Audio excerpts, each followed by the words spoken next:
Billy Perry, kicker for the Joplin Crusaders, also the world record holder for the most field goals in 1 minute. Hey, if you think that kick was impressive, wait till you guys see what Chris Dotson does on today's Major League Minor show.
Buenos nachos, and welcome to the season premiere of the Major League Minor Show.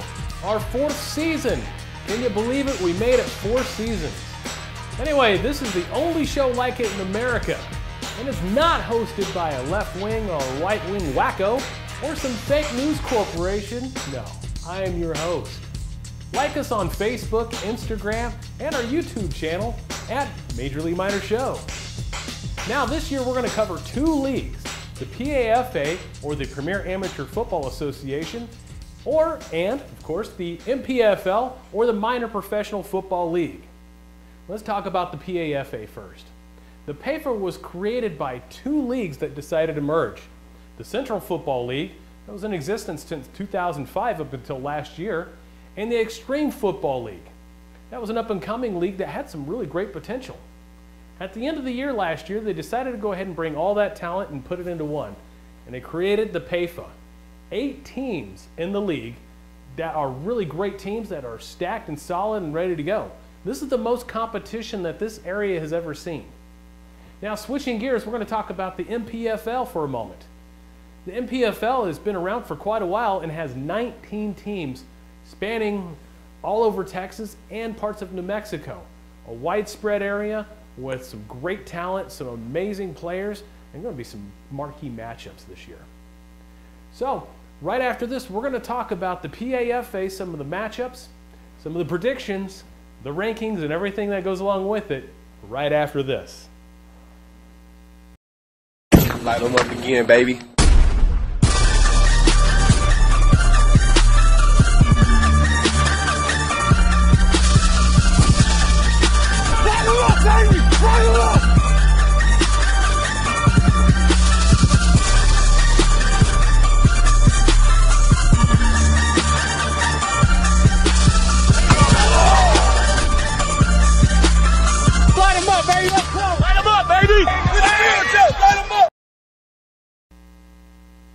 Welcome back. Now let's get right into the meats and potatoes. Start off with the rankings. The preseason rankings brought to you by Developmental Football USA. Like them on Facebook at Developmental Football USA. As you see, number 1, no surprise here, the Joplin Crusaders. They actually reloaded, retooled, recalibrated, redid everything, and I'll tell you, they are stacked. They have more talent on this Joplin team than any other Joplin team in its history. These guys are ready to go, and they're going to be some serious ballers this year. We'll get back to some of the marquee players here in a moment. Number 2, the Kansas Cougars. Kansas did the same thing. They were just a little bit more quiet and more discreet about it. But we've been able to find out that they've had some really great offensive linemen. They're gelling together very well. Some of their off-season stuff has been really working, and I put them at number 2. At number 3, the Oklahoma City Jaguars. The Jaguars are a much improved team, adding a ton load of talent, and I'll tell you, they tapped into the Oklahoma City market very well, and in the preseason, they did really well against the Northwest Arkansas battle. We'll get to that in a moment. At number 4, the Tri-City Panthers.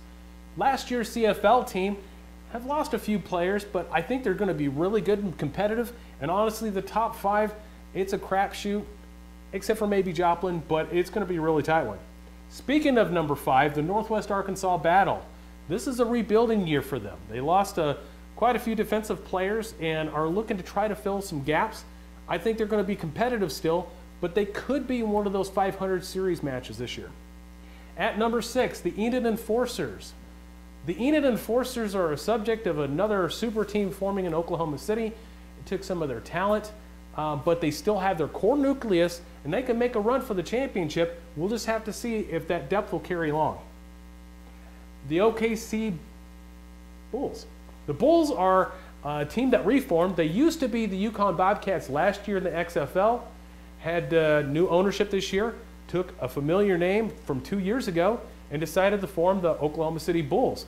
They're really deep, they have a really good roster, and I think they're going to be a healthy team this year. And then following up at number 8, the Lawton Savages, a brand new team in Lawton. This will be the 3rd team within the past 3 to 4 years in the Lawton area, from the Hellcats to last year's team, and then now this one. However, what sets this aside from all the other Lawton teams is that this is a collaboration of experienced players. You have some that were from the former Hellcats, some that were from the, what was their name? Oh, in Rush Springs, of course, the Nightmare. And then, of course, there was another brand new team out of Waukesha that was forming. They have some great depth, some key players, but this is their first year, so they're going to have to prove it on the field. Now, speaking of which, of marquee players, let's talk about the marquee players from each team this year, brought to you by Stone Age Masonry. Enid Enforcers, we're going to start off with them. Squire Logan, their veteran linebacker and fullback at number 1. This guy's been around for quite a while, has some great leadership, especially in the locker room, and it shows on the field. For the Joplin Crusaders, this was a pickup from the Queen City Grizzlies last year. They got a great player in Darnell Swanson Jr., a defensive back and a wide receiver at number 8. He's got some great hands, and his speed is outstanding. The Kansas Cougars, they bring in Lee Stewart again. And if anybody kept up with the XFL from the past 3 years, Lee is one of those guys that he can get you on the outside, he can get you on the inside. He's a fast guy, but man, he's got some guns too. The Lawton Savages will bring in Dominique Phillips. This guy's a Lawton High Wolverine, and I'll tell you, I've seen some of the former clips, you know, him playing cornerback, and I'll tell you, he's one of these guys that has got a high vertical reach. He's got some great hands. He led the league in interceptions last year in the XFL. Watch out for him. The NWA bring in of course, Devon Neal at running back, wide receiver, quarterback. He'll mow your lawn. He'll cook your food. He'll score a touchdown. He's your all-around guy. This is the one that you would love to have on your team, Devon Neal at number 22. The OKC Bulls, they bring in Tim Harrell Jr., middle linebacker, hard hitter. When he hits you, you're going to feel it. You're going to feel it in the morning. Your mom is going to feel it. The OKC Jaguars, Jalen Brothers. This guy was an Oklahoma State University recruit, ended up at Langston University. Another speed wide receiver, has got some sure hands. Watch out for him. And then finally, the Tri-City Panthers. They bring in the experienced Rico Watkins. Rico's been all around the world when it comes to indoor football and to semi-pro. He's played on the Oklahoma City Yard Dogs, the Tulsa Talons, the Oklahoma Defenders, the Oklahoma Thunder, and now he's with, of course, the Panthers. He's their guy that it's impossible sometimes to bring him down to the backfield. He's a great quarterback. Now that's going to move us right along to this week's predictions and matchups, brought to you by Champion Custom Jewelry. All right, so my lock of the week here, it's a little farce. The Lawton Savages get their first win, defeating the Oklahoma City Bounty Hunters in a forfeit. Backstory to this: the Oklahoma City Bounty Hunters were supposed to be in the PAFA. They had committed to it, and unfortunately they did not have the players to be able to compete and decided to close shop for the year. I don't know if they're going to come back next year or not, but they committed to it. Unfortunately, they pulled out at the last minute. Schedules were already posted. It is what it is. Congratulations, Lawton. On your debut, you get a win, 13-0. Next up, the Enid Enforcers host their first game up against the Oklahoma City Bulls.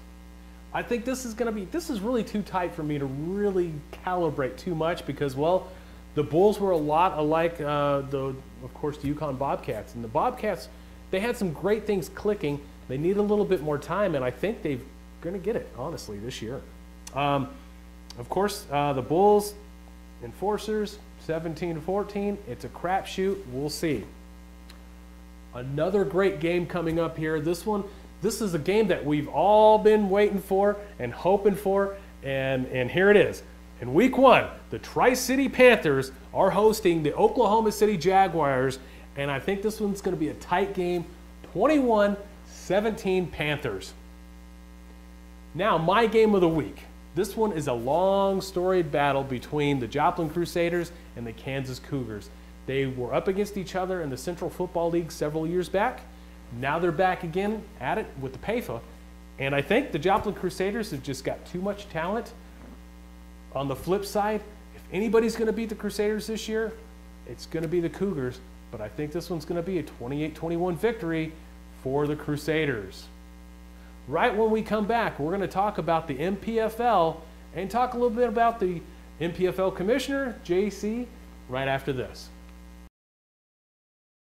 Whether it's 3 in the morning or 3 in the afternoon, Thunder Bell Bonds is here for you. We understand that you are facing one of the most difficult situations you or your loved ones may have ever dealt with. We will do everything in our power to make sure you or your loved ones are released from jail as soon as possible. Thunder Bell Bonds is the highest reviewed bail bonds company in the Oklahoma City metro area. Give us a call today to find out why, or check out our additional videos and content. Call your always timely, professional, and courteous bail bondsman, Frank Deloger, 24 hours a day, 7 days a week. Welcome back. Now let's talk about the MPFL. The MPFL, like I said earlier, has 19 teams. That's quite a bit of teams for the state of Texas and, of course, the state of New Mexico. But let's start talking about the rankings and some of the key marquee players. At number 1, as you see, the Texas Bullets. They're led by Brandon Newey, veteran quarterback. I got to see him when he was playing in my former league, the OMFL. This guy has been around for quite a while. His experience shows, his leadership shows, and he's just getting better. Number 2, the Austin Vipers. Now, this was last year's champions, and they're led by their defensive end, Jesse Garcia. They're very defensive heavy, old school offense sometimes, and they can get you through the air too. Watch out for them. They'll sting you. Number 3, the North Texas Stampede. Justin Willis is their quarterback, but they are solid on both offense and defense. Number 4, the DeSoto Tarantulas. Juju Willis and, of course, Tommy George. Ken Folk to Eddie George. Both of them are running backs. You got a dual threat back there. You better watch out. These guys will run over you. Number 5, the West Texas Pride. I like this team a lot. They do some great outreach. They do some awesome media, and I think they're a solid team. Number 6, the Lubbock Liberty Eagles. They've got probably the fastest guy in the MPFL and maybe the entire region with Braylon Bradford at wide receiver. You could try to press him, you can try to crack back, but good luck because he's going to run right past you. Followed by number 7, the Texas War Eagles. Coming in at number 8, the Dallas Vikings, Denton County Rhinos at 9, and of course the West Texas Drillers at number 10. Now we're going to go ahead and hand it off to the commissioner of the MPFL, JC Kimmy. What do you got for us, JC? Thanks a lot for having me, Chris. I really look forward to working with you guys, the Major League Minor boys, this season and beyond. 2018 in the Minor Professional Football League shapes up to be even more competitive than the hyper-competitive 2017, with the addition of some new teams, some champions of other leagues, as well as existing teams getting stronger and adding in the off-season. This one is going to be one heck of a meat grinder. It gets underway this weekend, starting Saturday, March 3rd, in earnest. We've got multiple games going off this weekend, 6 to be exact. We've got some Eastern Conference matchups, one Western Conference matchup, and one interconference matchup as well. And right off the bat, let's run down these matchups game by game. The In the Eastern Conference, we will start with the North Texas Stampede, led by their head coach Jackie Bridges, and newly added two-time league MVP, offensive MVP, player of the year, Justin Willis at quarterback, and they will be taking on the Metroplex Pride, coached by Darryl McGee. This, again, is a hard-charging group of young Lion Cubs who will be looking to make their mark against the longtime playoff powerhouse of the North Texas Stampede. That one goes down in Irving, and it is going to be a great contest between a couple of teams that both feel like they have something to prove. Up next, we've got also in the Eastern Conference, we've got the Northeast Texas Raptors traveling to the DeSoto Tarantulas. The 2017 PUFL champion DeSoto Tarantulas are back in the MPFL. They are hosting the Raptors. Both teams were obviously playoff teams last year, and this is going to be a very interesting matchup as they both settle into their new digs here in the MPFL. We've also got the Texas War Eagles traveling to the expansion Arlington Mustangs. This also is a Saturday kickoff. And the War Eagles, formerly the DeSoto Golden Eagles, had unprecedented success under head coach Alex Ovaez in their first year, going 8-2, and having a little bit of success in the playoffs before being knocked off by the aforementioned North Texas Stampede. And they will take on Michael Peace, the head coach of the brand new expansion Arlington Mustangs.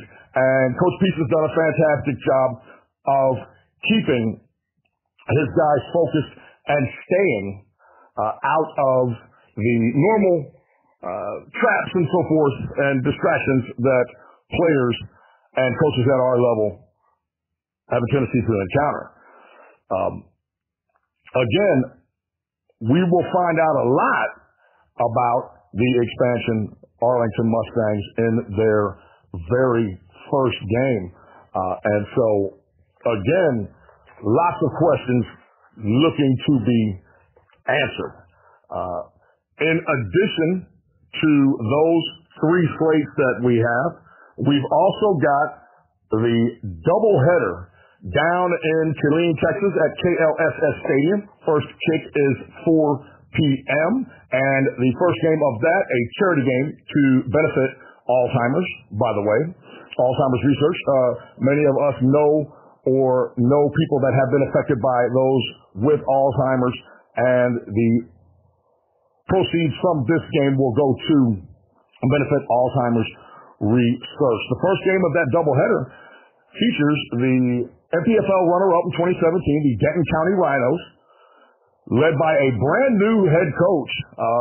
Outgoing head coach Jim Mundy was the 2017 MPFL Coach of the Year, and his successor is the very capable James Turbeville, as he steps into some very large shoes to fill from Coach Mundy indeed. But Coach Turbo definitely is a football lifer who knows what he's doing, and they will be taking on the newly formed DFW Reign, a merger of what was once the Garland Aztecs and the Arlington Seahawks. A couple of good owners there in Sixto Mondragon and James Hodge coming together to form the DFW Reign, and they will make their debut in the MPFL in the first game of this double header. Again, that one kicks off at 4 o'clock. And our one interconference matchup for the opening week of the MPFL's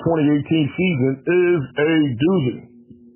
The defending MPFL champion, now two-time MPFL champion, Austin Vipers will take on the powerful West Texas Drillers.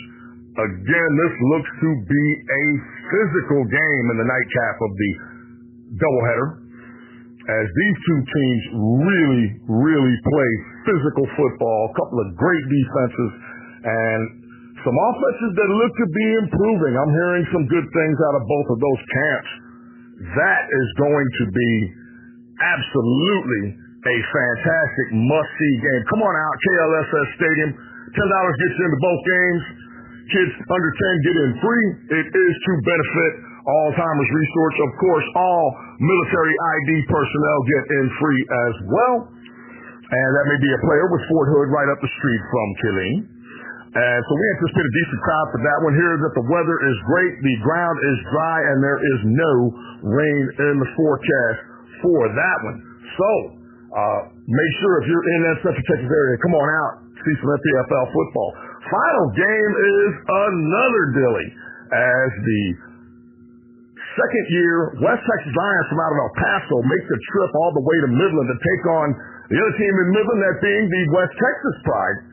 And the Lions are coming off of a playoff run in their first season in the MPFL, their first season as a franchise as well. And they're looking to build on that success against the West Texas Pride, who have been a perennial playoff team both in the MPFL and every other league that they have been in.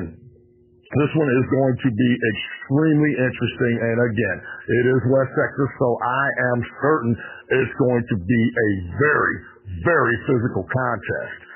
An exciting slate of games going off this weekend in the MPFL. We look forward to week after week after week of games like this and bringing you the highlights courtesy of you boys here at Major League Minor. And again, the time for talk is over. It's time to play some football. Thanks again for having me, guys. Well, folks, we've come to the end of our show. Thank you for watching. This was just our premiere show. We're going to be adding on a few more segments in the weeks to come. We've got one that's going to be an exciting one for the PAFA called Gary's Gridiron Grit. It's going to feature former coach, of course, in semi-pro and indoor, Gary Joyce. We're very excited to have him on with this plethora of knowledge. And then the highlights. I'm really looking forward to this. Chisel Adonis is a comedian out of New York, but he's been covering the NFL in a very odd way that's just so much fun to watch whenever it comes to his highlights. He's going to have his own segment also for highlights, something to look forward to. We're going to have a blast this year. And of course, we're going to cover the PAFA and the MPFL. Join us next week so we can go through highlights, scores, rankings, everything involved. We'll see you then. I'm Chris Dotson reminding you to go watch some football.